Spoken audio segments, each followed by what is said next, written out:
नमस्ते विद्यार्थियों। आज हम लोग बात करेंगे उपनिषदों के बारे में और ये समझने की कोशिश करेंगे कि उपनिषद शब्द का अर्थ क्या होता है, उपनिषदों की संख्या कुल कितनी है और उपनिषदों ने भारतीय जीवन पद्धति पर, भारतीय थॉट पर क्या असर डाला। देखिए, वैदिक वाङ्मय का तीसरा महत्वपूर्ण भाग उपनिषद हैं। भारतीय चिंतन के विकास पथ में उपनिषदों का बहुत ही महत्वपूर्ण स्थान है। इनमें भारतीय धर्म और दर्शन की सभी परवर्तीय पद्धतियों का मूल निहित है। उपनिषदों को हिंदू धर्म की अमूल्य निधि माना गया है। जैसा धर्म का अध्यात्म रूप इन ग्रंथों में उपलब्ध है, वैसा अन्य किसी धर्म में प्राप्त नहीं है। इनके महत्व पर टिप्पणी करते हुए श्री रानाडे ने लिखा है कि मेरा विश्वास है कि उपनिषद सत्य के उस स्वरूप का निरूपण करने में समर्थ हैं जो मनुष्य की वैज्ञानिक, दार्शनिक तथा धार्मिक प्रत्याकांक्षाओं की परितुष्टि कर सकता है, क्योंकि उपनिषद साहित्य ने हमारे समक्ष सत्य का वह सिद्धांत रखा है जो अपरोक्ष तथा रहस्यात्मक स्व अनुभूति जन्य है, जिसकी ओर कोई भी विज्ञान उंगली नहीं उठा सकता, जिसे सभी दर्शन अपने प्रयासों का अंतिम लक्ष्य समझते हैं और जो भिन्न पथ होने के कारण विरोधी से प्रतीत होने वाले विविध धर्म स्वरूपों का एकांत व्यापक तत्व है।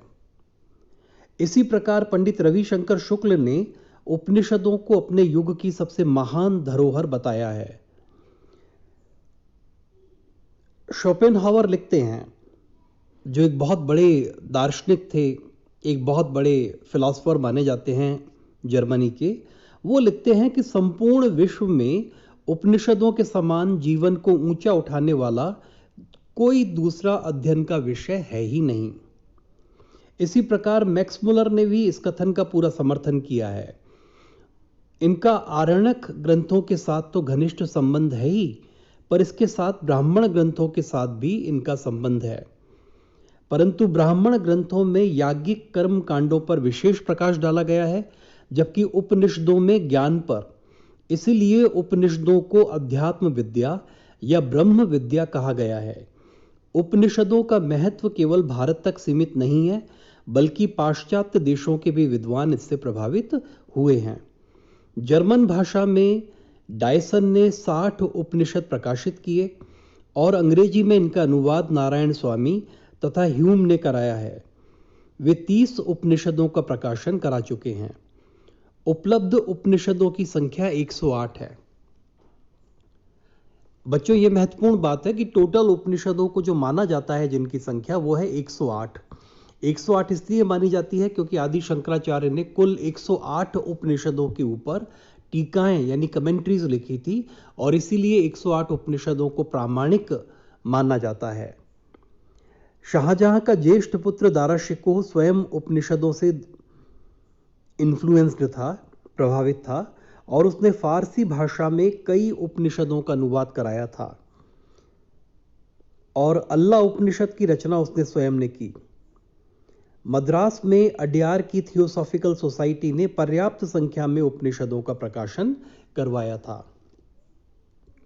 अब ये उपनिषद है क्या, ये शब्द क्या है, इसका अर्थ क्या है, इसके बारे में हम चर्चा करेंगे। उपनिषद शब्द 3 शब्दों को जोड़कर बना है, उप, नी और सद, जिसका अर्थ है गुरु के समीप जाकर बैठना। रहस्यमय ज्ञान की प्राप्ति करने के लिए गुरु के करीब जब आकर बैठते हैं तो वो जो गुरु ज्ञान दे रहा है, वो ज्ञान क्या है, वो ज्ञान ही उपनिषद है। पहले समूह में विद्यार्थियों को गुरु ज्ञान दिया करते थे और गुरु ये देखा करते थे कि उनका हर विद्यार्थी उस गंभीर और गूढ़ ज्ञान को समझने के लिए परिपक्व नहीं हुआ है। केवल कुछ ही विद्यार्थी, कुछ ही स्टूडेंट्स इतने परिपक्व होते थे जो गंभीर दार्शनिक चिंतन मनन में भाग ले सकते थे अथवा गंभीर चिंतन मनन को समझ सकते थे।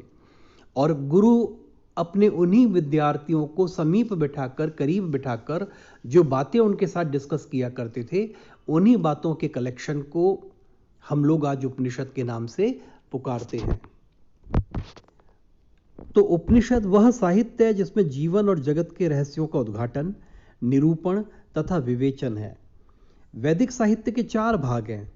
पहला भाग है मंत्र अथवा संहिता, दूसरा भाग है ब्राह्मण ग्रंथ, तीसरा भाग है आरण्यक और चौथा भाग है उपनिषद।